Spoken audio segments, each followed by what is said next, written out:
कागल तालुक्यामध्ये खरं म्हटलं तर महायुतीतून लढावं अशी आमची मनापासूनची इच्छा होती. आणि या निवडणुकीमध्ये कागल तालुक्यातले प्रस्थापित असलेले 3 नेते एका बाजूला आणि मी एका बाजूला असं माध्यमाने तयार केलं चित्र आहे. मला एकटं पाडलं. पण कागल तालुक्यामध्ये मंडलिक कधी एकटे पडू शकत नाहीत. हा प्रत्यय 2009च्या लोकसभा निवडणुकीमध्ये आला होता. कागल तालुका पंचायत समितीचा सभापती हा शिवसेनेचाच होईल. कागल तालुक्यामध्ये कुणीतरी कुणाचं जाणून बुजून बाजूला केलं ही जनतेला न सहन होणारी गोष्ट आहे. आणि अनेक निवडणुकांमध्ये कोल्हापूर जिल्हा कोणाला एकटं पाडू देत नाही नेतृत्वाला. त्याचं काम चांगलं आहे, त्याच्यामागे जनता ठामपणे उभा राहते. मी तालुक्यातल्या जनतेला एवढंच आवाहन करेन, लोकशाही वाचवण्याची ही शेवटची संधी आहे. सध्या राज्याच्या राजकारणात मिनी विधानसभा म्हणून ओळखलं जाणाऱ्या जिल्हा परिषद आणि पंचायत समितीच्या निवडणुकीची धामधूम अत्यंत शेवटच्या टप्प्यात आलेली आहे. जिल्ह्यातील नेते अनेक राजकीय पुढारी आपापल्या मतदारसंघामध्ये आपल्या आपल्या पक्षातील उमेदवारांना ताकद देण्याचं काम करते. आपण कागल तालुक्यामध्ये आहोत आणि कागल तालुक्यामध्ये जिल्ह्याचे नेते आणि शिवसेनेचे नेते माननीय संजयसिंह मंडलिक साहेब आपल्यात आहेत आणि नेमकं त्यांच्याकडे जाणून घ्या. एकदम एक सर, लाईव्ह मराठीमध्ये स्वागत. एकंदरीत कागल तालुक्यामध्ये जे पॅनलची आपण रचना केली, कसं आहे आपलं, म्हणजे काय वातावरण, काय डोळ्यासमोर माझ्या कागल तालुक्यामध्ये खरं म्हटलं तर महायुतीतून लढावं अशी आमची मनापासूनची इच्छा होती.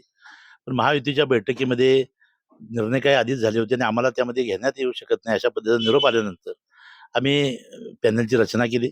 विशेषतः अनेक धडाडीचे कार्यकर्ते त्या निमित्तानं मला मिळाले आणि या निवडणुकीमध्ये कागल तालुक्यातले प्रस्थापित असलेले 3 नेते एका बाजूला आणि मी एका बाजूला असं माध्यमाने तयार केलं चित्र आहे. मला एकटं पाडलं. पण कागल तालुक्यामध्ये मंडलिक कधी एकटे पडू शकत नाहीत. हा प्रत्यय 2009च्या लोकसभा निवडणुकीमध्ये आला होता. त्याच्यापेक्षा अधिक ताकदीने यावेळी जनता माझ्या मागे उभा आहे.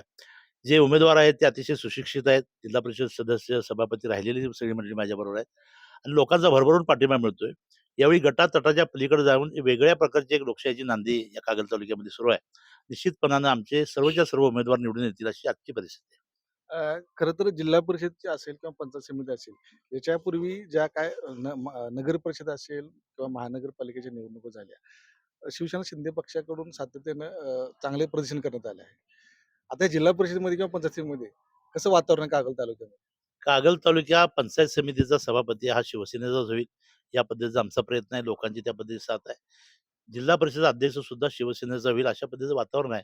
खरं म्हटलं तर मी या कागल तालुक्याच्या निवडणुकीमध्ये सध्या एक हाती एक तंबू आमचा कारभार चालू आहे.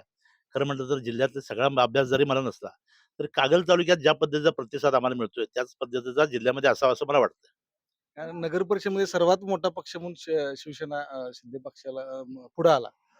जिल्हा परिषदेमध्ये तसं चित्र होईल काय? आमचे मुख्य नेते आणि महाराष्ट्र राज्याचे उपमुख्यमंत्री आदरणीय एकनाथ शिंदे साहेब यांनी मुख्यमंत्री असताना केलेलं काम आहे, उपमुख्यमंत्री म्हणून जे केलेलं काम आहे, विशेषतः माझी लाडकी बहीण योजना ही त्यांच्या काळामध्ये आणली आणि त्यांच्या कामामुळेच कोल्हापूर जिल्ह्यामध्ये नव्हे तर महाराष्ट्रामध्ये युतीला प्रचंड अशा पद्धतीने यश मिळालं. आता सुद्धा प्रचार करत असताना माझ्या लाडक्या बहिणी म्हणतात की हे सगळे उमेदवार हे एकनाथ शिंदे साहेबांचे आहेत. त्यामुळे आम्ही शिवसेनेच्या मागे ठामपणे उभा राहणार आहोत. आम्ही शिवसेनेच्या नेत्या शिंदे साहेबांचं असलेलं एकूण त्यांचं राजकीय वलय, त्यांना असलेला पाठिंबा, तो वेगवेगळ्या निवडणुकीच्या निमित्तानं दिसून येतोय. या स्थानिक स्वराज्य संस्थेच्या निवडणुका खरं म्हटलं तर राज्य पातळी, देश पातळीपेक्षा कार्यकर्त्यांच्या निवडणुका आहेत आणि या कार्यकर्त्यांच्या मागे सुद्धा मोठ्या ताकदीनं जनता उभा राहिलेली आहे. असं एक महत्त्वाचा विषय आहे, म्हणजे राज्य राज्य आणि कोल्हापूरच्या राजकारणाच्या दृष्टिकोनातून राज्यामध्ये शिवसेना शिंदे पक्षाची ताकद ह्या स्थानिक स्वराज्य संस्थेच्या निवडणुकांमध्ये कुठं वाढताना दिसते आणि कोल्हापूर जिल्ह्यामध्ये शिवसेनेची ताकद वाढताना दिसते. त्यामुळं माहितीचं एकंदरीत ह्या निवडणुकाचा जर आपण विचार केला, राजकीय जर विचारसरणी केली, की महायुतीतून कुठेतरी शिंदे पक्षांना, म्हणजे एकनाथ शिंदेंना कुठेतरी साईडलाईन केलं जाते का? आणि कोल्हापूर जिल्ह्यामध्ये महायुतीकडून कुठेतरी संजयसिंह मंडलिकांना साईडलाईन करण्याचा प्रयत्न होतोय का? आणि काय याबद्दल आपलं मत आहे? नाही, याचं कारण शोधून मला काही सापडलेलं नाही. पण मला असं वाटत नाही की आम्हाला महायुतीतनं कुठं बेदखल केलं जातंय. कारण कोल्हापूरची महापालिकेची निवडणूक झाली, तिथं 15 उमेदवार आमचे निवडून आले. भारतीय जनता पक्षाचा महापौर जरी झाला असला तरी उपमहापौर विविध आमचे जनस्वराज्य पक्षाचे आता ठरले असताना त्या सत्तेमध्ये वाटा शिवसेनेचा मिळालेला आहे. जिल्हा परिषदेमध्ये सुद्धा निश्चितपणाने मिळेल आणि विविध नगरपालिकेमध्ये सुद्धा आम्हाला चांगलं यश मिळालं. त्याच पद्धतीनं या जिल्हा परिषद आणि पंचायत समितीमुळे विविध तालुक्यामध्ये आम्हाला यश मिळणार. कागल तालुक्याच्या दृष्टिकोनातून आपल्याला का जाणून बुजून भाजपला. कागल तालुक्यामध्ये कुणीतरी कुणाचं जाणून बुजून बाजूला केलं ही जनतेला न सहन होणारी गोष्ट आहे. आणि या निवडणुकीमध्ये आता मी प्रचारासाठी अतिशय कमी अवधी मिळतोय. आपण काही ठिकाणी पदयात्रा, काही ठिकाणी सभा आणि जास्तीत जास्त ठिकाणी आता प्रमुख लोकांना गाठीभेटी घेतोय आणि गाठीभेटी घेत असताना अनेक लोकांच्यामध्ये परिवर्तन झालंय. कागल तालुक्यामध्ये खरं म्हटलं तर गट, तट, पक्ष, पार्ट्या आहेत. पण यावेळी ती सगळी बंधनं लोकांनी बाजूला ठेवलेली आहेत. आता कार्यकर्त्याच्या मागे उभं राहायचं, जनता आणि मतदार म्हणून उभं राहायचं. नेते मंडळींच्या निवडणुका आहेत, त्याच्यावर नेते मंडळींचं ऐकूया. यावेळी कार्यकर्त्यांना पाठबळ देऊया अशी भूमिका लोकांची आहे. खरं म्हणजे आपल्या पक्षाला 2009 ला सुद्धा दिवंगत नेते माननीय कैलासवासी सदाशिवराव मंडलिक यांना सुद्धा तेव्हा त्या त्या परिस्थितीला समोर गेले होते.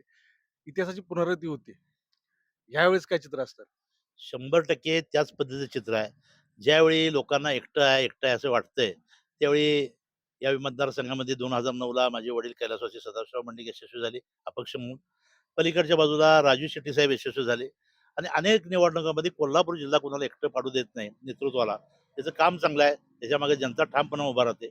आणि या स्थानिक स्वराज्य संस्थेमध्ये एकनाथ शिंदे साहेबांचं नेतृत्व, पालकमंत्री म्हणून असलेलं प्रकाश आंबेडकरांचं नेतृत्व या जिल्ह्यामधलं आणि आम्ही या जिल्ह्यामध्ये मंडलिक साहेबांच्या नेतृत्वाखाली अनेक वर्ष काम केलंय आणि या जिल्ह्यातल्या विशेषतः या तालुक्यातली जागृत जनता आहे. या निवडणुकीमध्ये सुद्धा आम्हाला चांगलं मतदान देईल. शेवटचा प्रश्न, ह्या स्थानिक स्वराज्य निवडणुकीनिमित्ताने जिल्ह्यात तालुक्यातील जनतेला, आपल्या मतदारांना आणि नागरिकांना काय आव्हान कराल?